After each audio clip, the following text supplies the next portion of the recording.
Taiwan's secret Filipino ties and recent war drills is stupefy China, mga tol. Ayon dito sa report mula rito sa WION, International News Media to, mga tol. Panoorin natin to. Pero bago yan, basahin muna natin yung report dito, no? Taiwan's secret military cooperation with Philippines. So ngayon, hindi na siya secret. Alam na natin, no? Is now in the spotlight, sending shockwaves through Beijing as Taiwan ramps up its war drills and strengthens regional alliances. China is left alarmed and on edge. What's the game plan behind this growing Taiwan-Filipino axis, mga tol? Nakikipagtulungan daw ang Pilipinas dito sa Taiwan, no? At sa pamamagitan ng mga war drills na to ay nakakaramdam na ngayon ng kalituhan o pag-aalala, mga kapatid, itong China. Is it a new front against Chinese expansionism? No, tanong yan, mga tol, no? Yan ang ating aalamin ngayon at bibigyan natin ng reaction video, commentary, opinion, criticism at kung ano-ano pa, mga kapatid. Mula rito sa WION, no, samahan ninyo ako. Syempre, huwag niyong kalimutan mag-subscribe para ma-notify kayo whenever na may mga bago tayong reaction video and commentary. Katulad nito na may kinalaman syempre sa ating bansa, no? Huwag na natin patagalin pa, panoorin na natin to, mga tol. The Taiwan Strait is at a boiling point. Taiwan Strait is at boiling point. One look at China and then Taiwan, it looks like a David and Goliath scenario, but Taipei has found a friend in Manila Found a friend in Manila. over their shared Beijing wars. And if US has its way, Japan and Australia will also be sucked into a possible China-Taiwan war. Tatandaan nyo, sinabi ng ating military, we have no desire to attack anyone. Sabing ganon, mga tol. Hindi tayo nag-e-ensayo, hindi tayo nagpapalakas ng puwersa para umatake o para umupensa, kundi para depensahan o protektahan ng ating mga nasasakupan. The map should tell you just how far-reaching the impact of a possible China-Taiwan war will be. And we're talking about it because in the past days, both China and Taiwan held major war drills just across from each other, underscoring the dangerous escalation in tensions. Oh, kung mapapansin natin, di ba? Tuloy-tuloy at walang tigil, mga tol, yung nangyayaring mga war drills. Yung China palilibutan ng Taiwan, magsasagawa sila ng mga war drills nila. Ganon din naman itong Taiwan na ipinapakita nitong mga senaryong to na talagang naghahanda na ang Taiwan sa posibleng Chinese invasion sa kanila. Is a China-Taiwan war imminent? I'm Shivan Jonna. Welcome to Game Plan. Let's get to the point. Imminent, kung pagbabasehan natin yung 2027 na plano ni Xi Jinping na dapat nasa kamay na nila itong Taiwan, imminent talaga.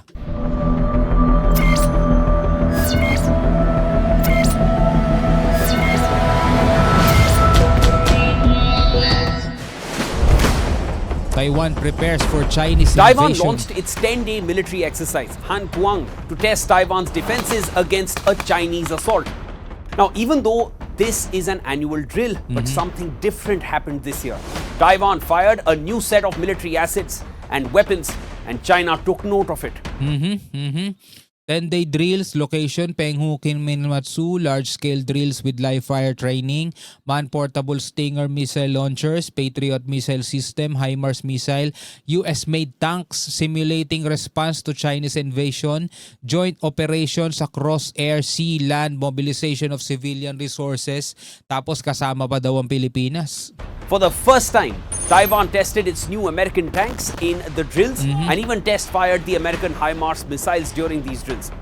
It was a clear message to China that Taiwan is equipped with more US arms, and these are the same missiles used extensively by Ukraine against Russia in their ongoing war. Oh. HIMARS missiles have a range of about 300 kilometers, and that means that Taiwan could strike the southern Chinese province of Fujian just across the Taiwan Strait and home to several Chinese military bases. Grabe, no? Ito mga nakikita natin, mga tol. Siyempre, lagi naman nating hinihiling. Huwag naman po sanang mangyari. 'Di ba? Pero kung talagang 'yan ang nakatakda, hindi naman ang kalooban natin ang masusunod. Pero dapat din talagang maging handa ang bawat isa sa atin kasi mga kapatid, hindi lang sa digmaan magiging apektado ang Pilipinas, kundi maging sa iba't iba pang aspeto katulad na lamang ng ekonomiya, talagang magiging apektado tayo diyan mga tol. Kasi 'di ba, ito Taiwan Strait, itong choke point na 'yan, daanan kasi yan mga kapatid ng mga trade sa buong mundo. 'Di ba? So maaapektuhan pati 'yon. Saka asahan natin mga kapatid na talagang medyo may kalakihang problema 'yan. Ayaw man natin na madamay, pero baka nga talaga madadamay ang Pilipinas. Kaya laging nating sinasabi, wag naman sana mangyari itong mga bagay na ganyan. During the exercises, Taiwan did use the US-made Javelin anti-tank missiles and the M60A3 tanks. But Taiwan debuted the M1A2T Abrams tanks. And as per the Taiwanese Army Command, all 19 rounds fired from the tank's 120mm smoothbore guns hit their targets perfectly. These tanks are part of a massive $13.9 billion arms deal with the US under Diba?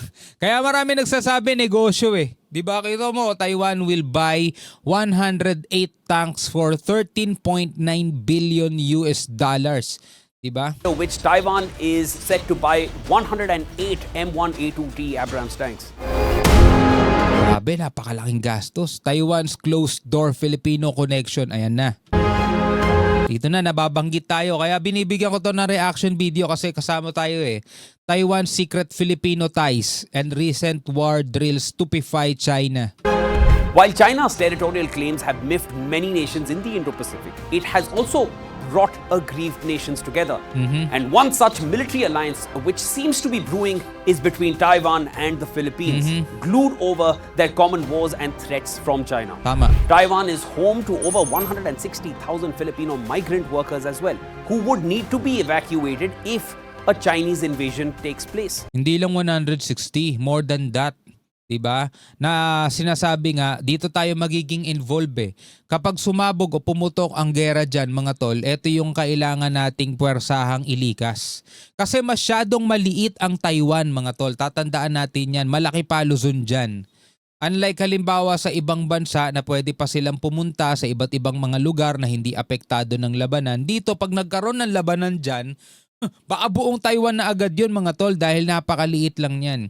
So anong gagawin ng ating mga kasundaluhan? Siyempre, una nating gagawin, ililikas yung mga Pilipino na pwedeng maipit dyan. Ang problema mga tol, paano kung idamay tayo ng China? Na wag naman sana ha, pero paano kung idamay nila tayo? Diba? Yan yung mga possibility na kailangan din pinaghahandaan ng ating mga sundalo. Kaya nga nagsasagawa tayo ng mga military exercises eh. Para at least alam nila kung ano yung mga gagawin nila in case. Diba? Most recently, Taipei and Manila dispatched their coast guards on joint patrols in a strategic choke point to counter China in case of a conflict. Filipino defense personnel traveled to Taiwan for a discussion to counter Chinese war strategies. Ooh. So if anything happens in Taiwan, Philippines will be involved. Nako, ayan sabi gano'n Filipino defense personnel in Taiwan, Taiwanese defense personnel observed US Filipino-Japanese drills at kung ano man daw ang mangyari dito sa Taiwan, magiging involved ang Pilipinas. So if anything happens in Taiwan, Philippines will be involved. Sabing ganon mga tol The Philippines angle has now been added to the China-Taiwan equation and China is reacting to it as well.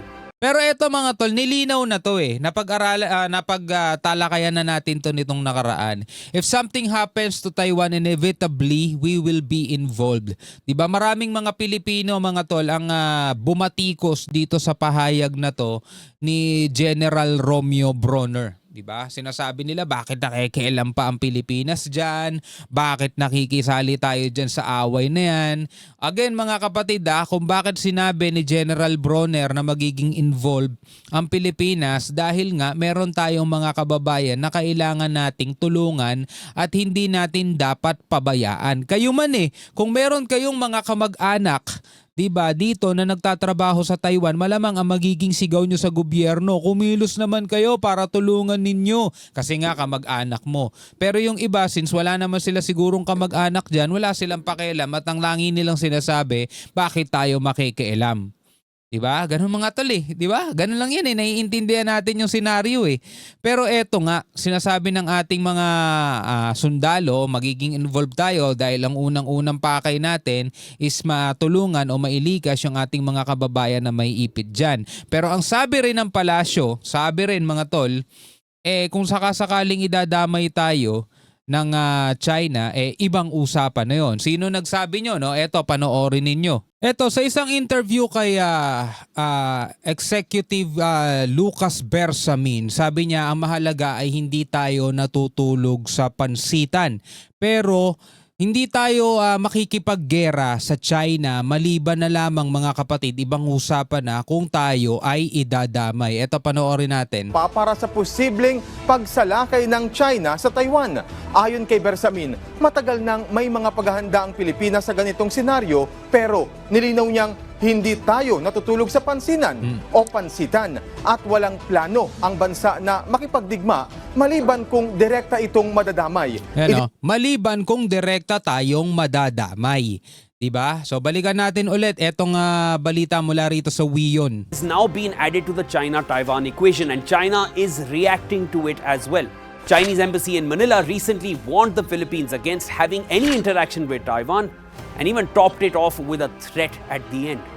The Taiwan Strait is one of the world's most important geopolitical flashpoints. Taiwan is also home to the world's leading semiconductor manufacturers, so any military conflict will have global repercussions, damaging supply chains worldwide. Tama. With China and Taiwan holding war drills across from each other and Philippines watching on and the US happily selling its arms, the stage is set for another theater of war. So lagi nga natin sinasabi sana hindi umabot sa ganong senaryo mga tol. Pero ang sabi kasi ng China rin ay hindi magbabago ang katotohanan at inevitable din daw mga tol na mapapasakamay ulit ng China etong Taiwan. Yun ang sinabi nila, reunification nga.